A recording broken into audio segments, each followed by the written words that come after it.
യാത്രയാണ് ദേവാലയങ്ങളിൽ നിന്നും ദേവാലയങ്ങളിലേക്ക്, ദേവാലയ മാഹാത്മ്യങ്ങളുടെ കാണാ കാഴ്ചകളിലൂടെ.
വിശുദ്ധ മേരി മഗ്ദലനയുടെ സ്വർഗീയ മധ്യസ്ഥതയിൽ നിലനിൽക്കുന്ന ഈ പരുത്തിയൂർ ദേവാലയം കടലിന്റെ മക്കളുടെ അഭയസങ്കേതം.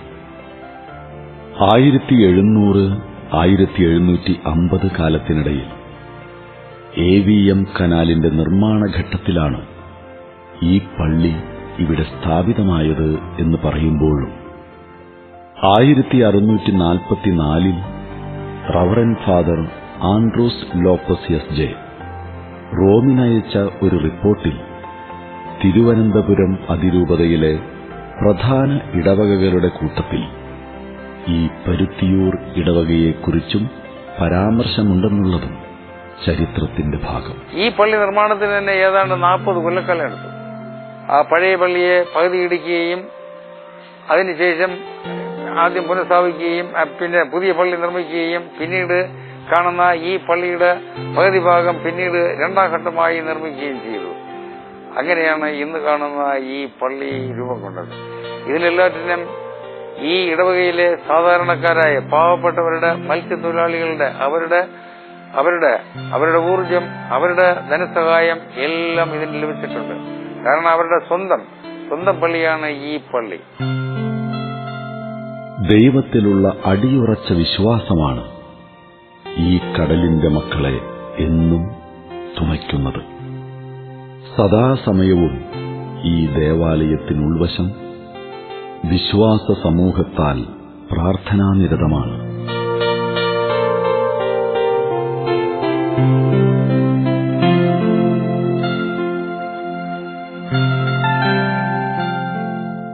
ഓരോ രാത്രിയുടെയും നിശബ്ദയാമങ്ങളിൽ ആഴക്കടലിലേക്ക് വലയുമായി തങ്ങളുടെ പ്രിയപ്പെട്ടവർ പോയിക്കഴിഞ്ഞാൽ അവർ മടങ്ങി വരുവോളം കണ്ണീരിൽ കുതിർന്ന പ്രാർത്ഥനകളാണ് ഇവർ ദൈവത്തിരുമുമ്പിൽ സമർപ്പിക്കുന്നത്.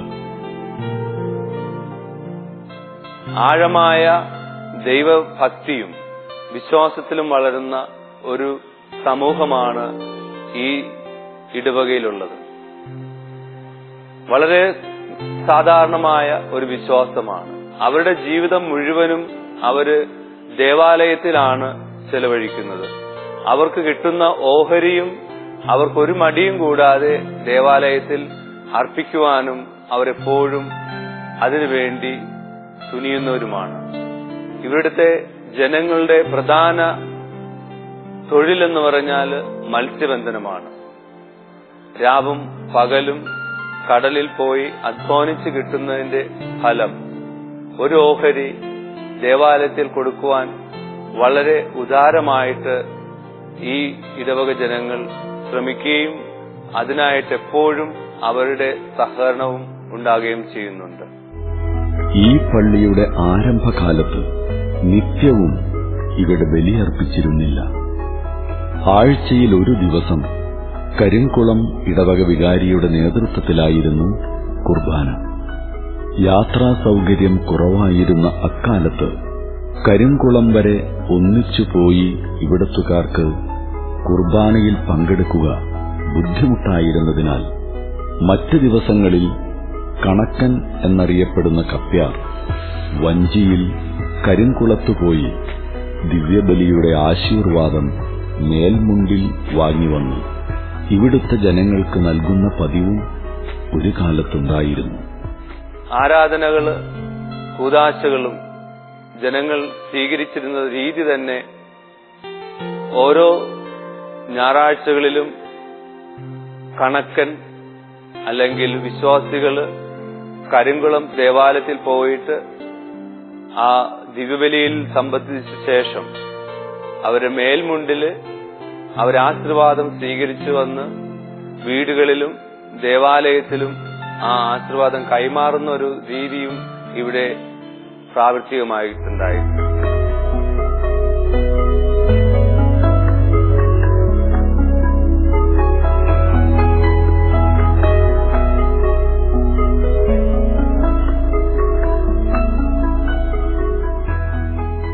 മേൽമുണ്ടിൽ ആശീർവാദവുമായി കണക്കൻ കടന്നുവരുന്ന വഴിയിലുള്ള വീട്ടുകാർ കാത്തുനിൽക്കുകയും ആശീർവാദം സ്വീകരിക്കുകയും ചെയ്തിരുന്നതും അക്കാലത്തെ ഒരു പതിവ് കാഴ്ചയായിരുന്നു ഇവിടെ.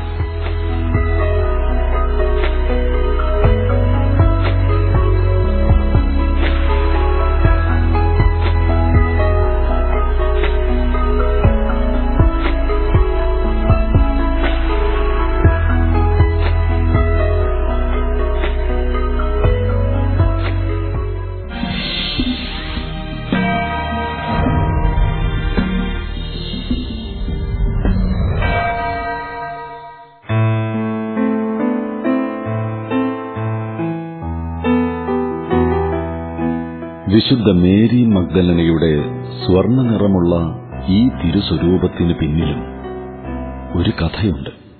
കടലിൽ നിന്ന് ഒഴുകിവന്ന ഒരു സ്വരൂപം ഇവിടെ ഈ കരയ്ക്കടിയുകയും അത് കടലിൽ നിന്ന് ഒരു കപ്പൽ ഛേദത്തിൽപ്പെട്ട ഒരു ക്യാപ്റ്റൻ അയാൾ തന്റെ കപ്പൽ ഈ കടൽ ചുവട്ടിൽ നിന്ന് രക്ഷപ്പെടുവാൻ വേണ്ടി മേരി മഗ്ദലനെ ധ്യാനിച്ചുകൊണ്ട് ഞാൻ ഈ ഏത് കരയുടെ ദിക്കിലാണോ നിൽക്കുന്നത് ആ കരയിലുള്ള ആ പള്ളിയിൽ ഇത് സ്ഥാപിക്കപ്പെടണം എന്നുള്ള പൂർണ്ണ വിശ്വാസത്തോടുകൂടി മേരി മഗ്ദലനെ പ്രാർത്ഥിക്കുകയും ആ കപ്പൽ ഛേദമില്ലാതെ രക്ഷപ്പെടുകയും ചെയ്തു എന്നാണ് പിന്നെ അന്നത്തെ ഈ വാർത്തകൾ.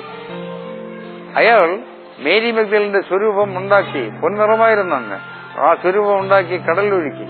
ഈ സ്വരൂപം പല നാടുകളിൽ കരക്കടിയുകയും അവിടെയുള്ള ആളുകൾ അവരുടെ പള്ളികളിൽ ഇത് സ്ഥാപിക്കുകയും ചെയ്തു. പക്ഷേ പള്ളിയിൽ ഒരു ദിവസം സ്ഥാപിച്ചാൽ പിറ്റേ ദിവസം ഇത് അവിടെ തലകുത്തനെ കിടക്കും.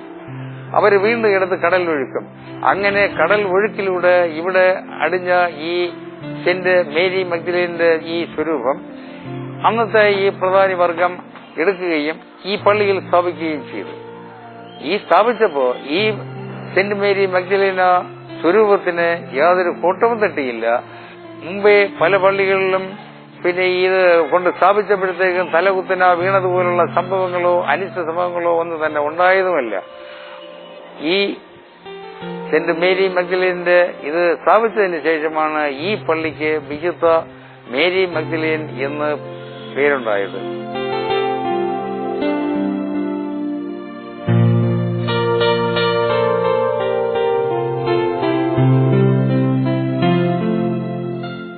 ദേവാലയത്തിലെ കർമാനുഷ്ഠാനങ്ങളെക്കുറിച്ച് സഹവികാരി: ഏതാണ്ട് 2000-ഓളം കുടുംബമുള്ള ഈ ഇടവകയിൽ എല്ലാവരും തന്നെ ആഴമായ ദൈവവിശ്വാസം ഉള്ളവരാണ്. അതുകൊണ്ട് തന്നെ എല്ലാ ദിവസത്തെ ദിവ്യബലിയിൽ സജീവമായിട്ട് പങ്കെടുക്കുന്ന വ്യക്തികളാണ്.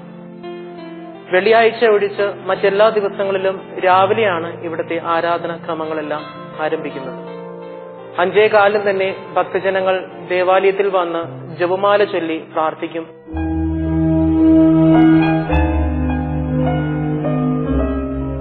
പുലർച്ചെ 5 മണിക്ക് സ്ത്രീകളുടെ നേതൃത്വത്തിലാണ് ജപമാല ആരംഭം. ഈ തീരപ്രദേശത്ത് ആദ്യം മുഴങ്ങുന്ന പ്രാർത്ഥനയും ഇതാണ്.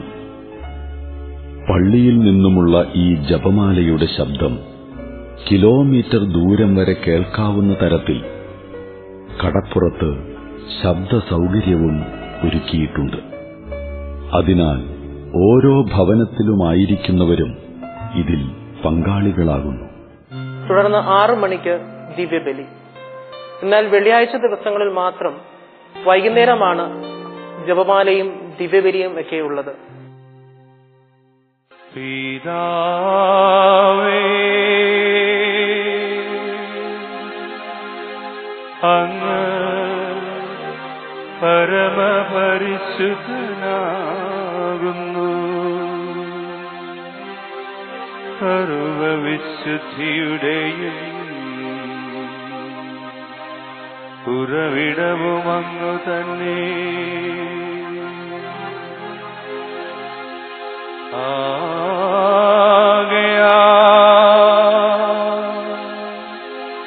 അങ്ങയുടെ പരിശുദ്ധാത്മാവ് വഴി ഈ കാണിക്കകൾ പവിത്രമാക്കണമേ.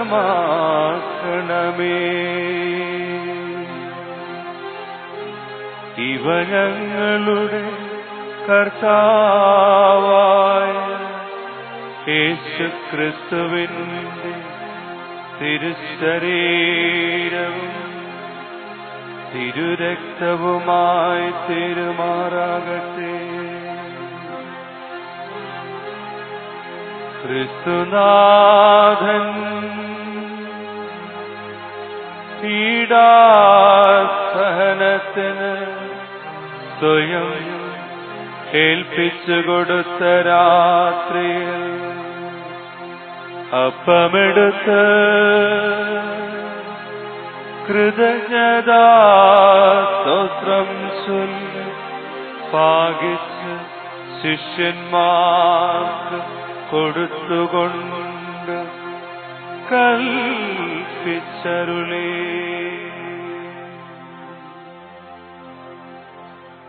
എല്ലാവരും ഇത് വാങ്ങി ഭക്ഷിക്കുവിൻ.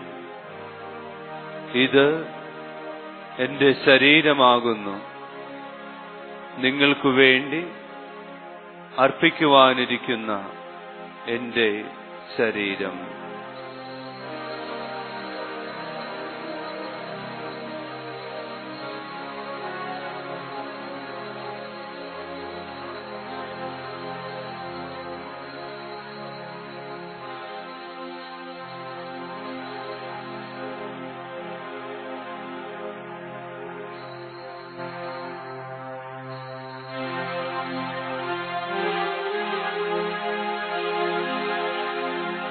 പ്രകാരം തന്നെ അത്താഴം കഴിഞ്ഞ് പാനപാത്രമെടുത്ത് വീണ്ടും കൃതജ്ഞതാസ്തോത്രം ചൊല്ലി ശിഷ്യന്മാർ കൊടുത്തുകൊണ്ട് കൽപ്പിച്ചരുളി.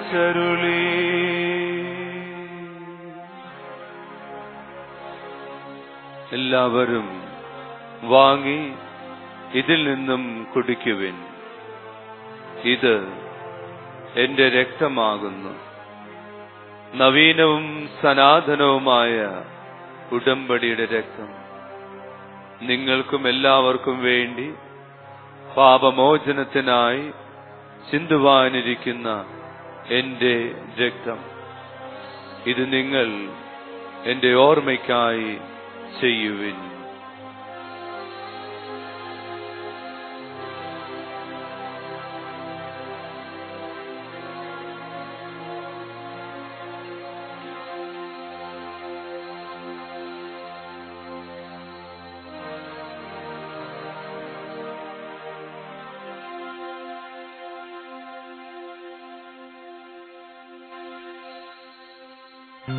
കൃത്യം 5 മണിക്ക് തന്നെ ജപമാല ആരംഭിച്ച് ലുത്തിനെ കഴിഞ്ഞ് ക്രിസ്തുരാജന്റെ പാദപൂജയ്ക്ക് ശേഷമാണ് ദിവ്യബലി അർപ്പിക്കുന്നത്. എന്നാൽ മാസാദി വെള്ളിയാഴ്ചകളിൽ 5 മണിക്ക് ജപമാല, ലുത്തിനി, അതിനുശേഷം ക്രിസ്തുരാജന്റെ പാദപൂജയ്ക്ക് തുടർന്ന് ആരാധനയില് നിരവധിയായ നിയോഗങ്ങൾ വെച്ച് സമർപ്പിച്ചുകൊണ്ട് നമ്മൾ പ്രാർത്ഥിക്കാറുണ്ട്. നിന്റെ രാജ്യം ഭൂമിയിൽ വരുവാ, നിന്റെ സ്നേഹം മണ്ണിൽ നിറയാ. നിന്റെ രാജ്യം ഭൂമിയിൽ വരുവാ, നിന്റെ സ്നേഹം മണ്ണിൽ നിറയാ. നിന്റെ ചിത്തം സ്വർഗ്ഗത്തിലെ പോ ഭൂമിയിൽ തന്നിടുവാ. നിന്റെ ചിത്തം സ്വർഗ്ഗത്തിലെ പോ ഈ ഭൂമിയിൽ തന്നിടുവാ. രാജാ രാജാ ക്രിസ്തു രാജാ, വേഗം വന്നിടുമോ. രാജാ രാജാ ക്രിസ്തു രാജാ, സ്നേഹം തന്നിടുമോ. രാജാ രാജാ ക്രിസ്തു രാജാ, വേഗം വന്നിടുമോ. രാജാ രാജാ ക്രിസ്തു രാജാ, സ്നേഹം തന്നിടുമോ. അപ്പവും വീഞ്ഞും തിരുശരീര രക്തങ്ങളാക്കി നൽകി മനുഷ്യരെ പരിപോഷിപ്പിക്കുന്ന മിശിഹ രാജാവേ, ഞങ്ങളെ അനുഗ്രഹിക്കണമേ. അനന്തകോടി ജീവജാലങ്ങളുടമയായ മിശിഹ രാജാവേ, ഞങ്ങളെ അനുഗ്രഹിക്കണമേ. മുടന്തർക്ക് സൗഖ്യവും ഊമകൾക്ക് സംസാര ശക്തിയും നൽകിയ ദയാനിധിയായ മിശിഹ രാജാവേ, ഞങ്ങളെ അനുഗ്രഹിക്കണമേ. കടലിനെ ശാന്തമാക്കിയ ചരാചരങ്ങളെ രാജാവേ, ഞങ്ങളെ അനുഗ്രഹിക്കണമേ. എളിയവളുടെ ചില്ലിക്കാശിന് തീരാ വില കൽപ്പിച്ച മിശിഹ രാജാവേ, ഞങ്ങളെ അനുഗ്രഹിക്കണമേ. സത്യാവണങ്ങുക സാഷ്ടാംഗ വീണുന ഏറ്റം മകത്താമി ഉദാശേ. നൗവേലിയമത്തി കർമ്മങ്ങൾ വന്നല്ലോ ഓർവിധം സാദരം മാറിപ്പോ. ഇന്ദ്രിയങ്ങൾക്കും പോരായ്മയൊക്കെയും തീർക്കുക വിശ്വാസ ദേവത്തെ. ഇന്ദ്രിയങ്ങൾക്ക് പോരായ്മയൊക്കെയും തീർക്കുക വിശ്വാസദേവത്തെ.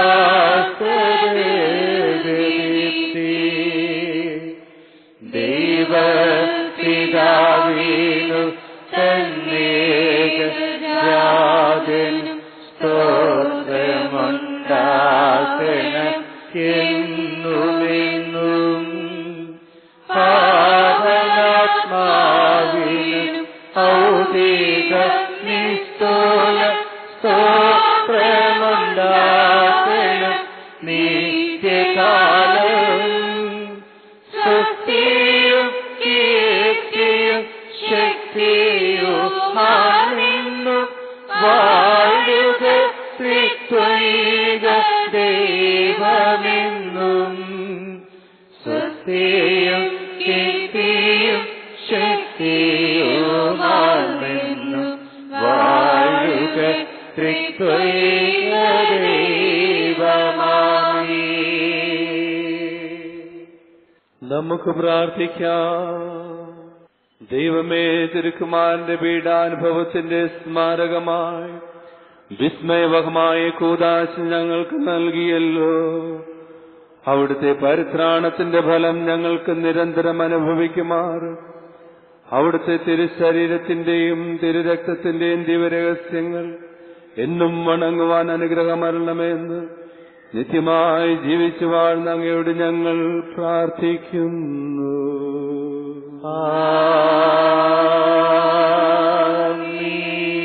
ആമീൻ.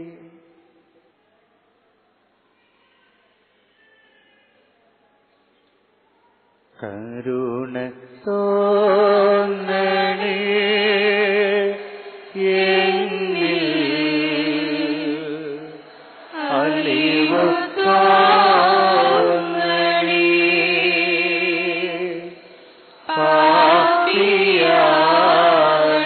ഞാൻ നാഥാ, പാപിയാണു ഞാൻ. കരുണ തോന്നണേ എന്നിൽ, അലിവു തോന്നണേ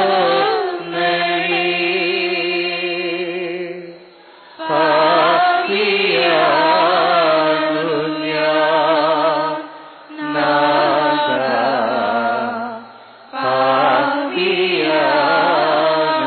ഞാൻ. കരുണ തോന്നണേ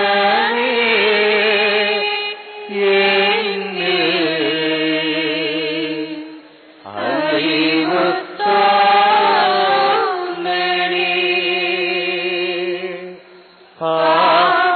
പാപിയാണു ഞാൻ നാഥാ, പാപിയാണു ഞാൻ.